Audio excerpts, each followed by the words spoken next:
Alors, je suis candidate pour les Français qui résident en Belgique, au Luxembourg et aux Pays-Bas. C'est effectivement la 4e circonscription sur 11, mais c'est un détail. Il y a énormément de Français. On compte sur cette circonscription pas loin de 200 000 électeurs. C'est donc l'équivalent d'une bonne région en France par rapport à des élections nationales. Ah oui, il y a 18 candidats, donc c'est même au-delà de tous les partis, parce qu'il y a des micro-partis.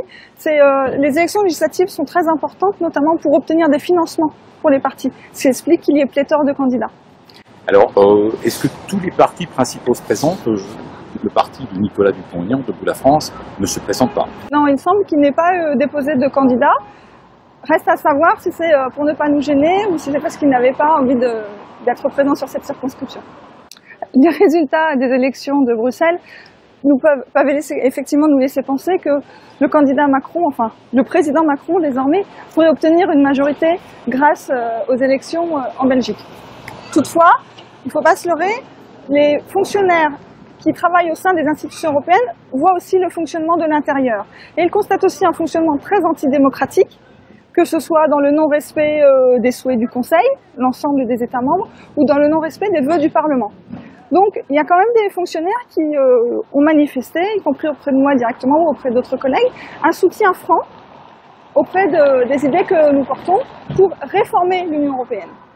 Et puis, dans d'autres villes, notamment à Montcron, la frontière, à Mons, à Charleroi, Marine Le Pen a fait entrer un score présidentiel de près de 30% dans cette ville. Tout à fait. Nous avons eu des scores plutôt satisfaisants sur ces villes, parce que malgré tout, c'est très difficile d'aller chercher les électeurs sur ces circonscriptions de l'étranger. On ne peut pas tracter, c'est quand même assez compliqué. Mais on peut aussi un peu se rapprocher finalement des électeurs de ce qu'on appelle la France périphérique, de ces Français à l'étranger qui sont aussi un peu périphériques, qui peuvent se sentir esseulés, perdus, un manque de protection et un manque d'intérêt d'un État encore assez jacobin et centralisateur et qui n'est intéressé qu'à l'élite mondialisée et aux gens qui demeurent dans les capitales et les businessmen, etc. Alors, est-ce que les Français qui votent FN sont des gens qui ne se considèrent pas européens? Absolument pas. Alors, j'aimerais déjà faire le distinguo entre Europe et Union européenne. L'Europe, c'est une entité géographique et une entité de civilisation. Je suis Marine Le Pen, nous sommes profondément européennes. Ça remonte à des siècles et des siècles désormais. Donc on est vraiment très attachés à cette civilisation, à nos racines chrétiennes, et c'est tout un ensemble, à notre histoire, à Charlemagne, etc. L'Union européenne, c'est une construction politique qui est encore relativement récente, qui avait pour objectif de faire la paix, de maintenir la paix entre États qui s'étaient entre-déchirés, entre des frères, entre des familles. Donc effectivement, ce vœu-là, aujourd'hui, on peut dire qu'il est rempli, même si on peut considérer que la guerre se poursuit sous une autre forme. Elle est plutôt sous une forme économique. Mais il n'y a plus de guerre armée aujourd'hui entre les États membres. Donc je me sens profondément européenne, je suis profondément européenne, je suis issue pour partie importante d'enfants d'immigrés européens en France. En revanche, je rejette l'idéologie et la politique de l'Union européenne. Il faut supprimer les traités et revoir des traités pour construire une Europe des États libres et souverains, une Europe des nations et des libertés, avec des coopérations, mais où chaque État, dans son domaine et sur certains sujets sur son territoire, demeure souverain. Donc on sait qu'il y a des sujets qui sont importants, on va peut-être pas parler de l'euro, parce que c'est un sujet très compliqué. En revanche, si on prend des sujets qui touchent le quotidien aussi des gens, comme les pesticides, les OGM, etc., eh ben, si l'Espagne veut des OGM, très bien, mais si les Français ne veulent pas des OGM, on aimerait pouvoir les interdire. Aujourd'hui, ça n'est pas possible. Alors, un des problèmes majeurs, c'est l'immigration.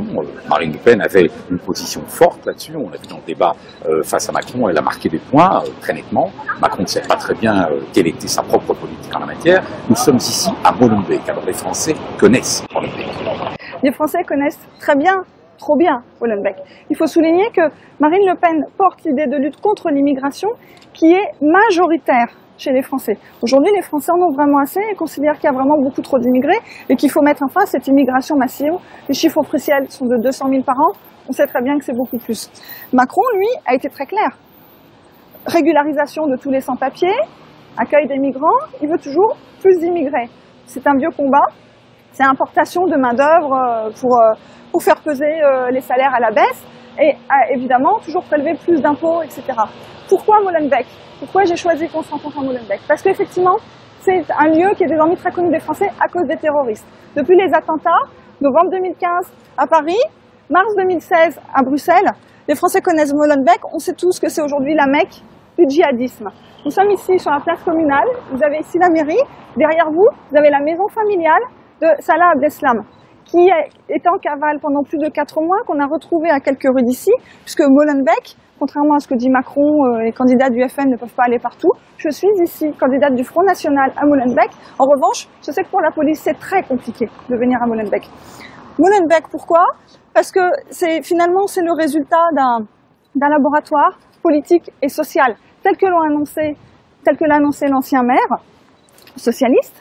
Monsieur Moreau. Monsieur Moreau, le bourgmestre, pardon, comme on dit. Et la nouvelle bourgmestre, qui est plutôt MR, donc on va dire l'équivalent des LR ici, mais finalement, entre atermoiement, connivence, etc., on est arrivé à une ville qui aujourd'hui ne ressemble plus à une ville d'Europe. Toutes les familles sont voilées, c'est le berceau et c'est on va dire l'auberge espagnole de tous les djihadistes qui veulent commettre des actes terroristes et qui menacent notre continent. Voilà pourquoi il me semble important d'être à Molenbeek, notamment pour parler d'immigration, alors qu'on est à quelques encablures de la Commission européenne et de l'OTAN, qui est censée protéger quand même tout le continent.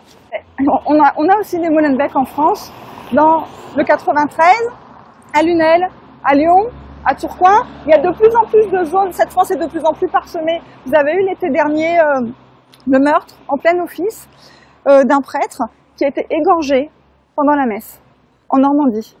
Personne ne s'attendait à ce qu'il se passe à Rouen et à Saint-Étienne-du-Rouvray, très exactement. Donc partout en France fleurissent des zones de non-droit où l'islamisme radical devient de plus en plus prégnant, de plus en plus important. On le voit aux tenues vestimentaires, on le voit à l'impossibilité pour certaines femmes de circuler ou de circuler seulement dans des tenues que nous rejetons et que nous avons rejetées il y a plus de 15 ans de ça lorsqu'elles étaient en Afghanistan, montrant du doigt et disant que ce traitement des femmes était tout à fait intolérable. Aujourd'hui, on l'accepte au cœur de l'Europe, à 10 km de la Commission européenne. Et ça, c'est un peu le futur de ce qui nous attend si on laisse ces coalitions gauche-droite gouverner, puisque leur objectif, c'est le marché, mais plus du tout la protection des populations. Et donc, faire venir plus d'immigrés, se soumettre à l'islam radical et à des revendications communautaristes, et surtout ne plus essayer d'intégrer les jeunes et la jeunesse. C'est important d'aller voter. Et les Français de Belgique ont aussi de la famille encore en France. Et déjà, ils vivent en Belgique, ils savent qu'il y a Molenbeek. Ils ont aussi de la famille en France et il y a aussi une responsabilité, vous avez raison de le soulever, des électeurs qui sont en dehors de France à l'égard de la population qui reste encore en France, puisque l'Assemblée nationale et nationale, ce sont des élections nationales et tous les députés votent pour tous les sujets et pas seulement pour des questions de portefeuille et venir satisfaire une communauté française eurocrate ou exilée fiscale. C'est pas une discussion de marchand de tapis, c'est vraiment la protection des intérêts du peuple à l'échelle nationale et au-delà pour protéger les Français en dehors de leurs frontières. Donc les protéger, ça... Évidemment, il y a la question des frontières et de l'immigration, mais pour la France, il est compliqué de diriger les frontières de la Belgique. Ça s'entend, et c'est logique. En revanche, les protéger, c'est aussi leur assurer la sécurité lorsqu'ils en ont besoin, lorsqu'ils sont dans le besoin à une aide financière, par exemple, les aider à financer leurs écoles, financer les écoles des Français, des petits Français qui vivent à l'étranger, et peut-être arrêter de financer les écoles des petits clandestins qui sont en France.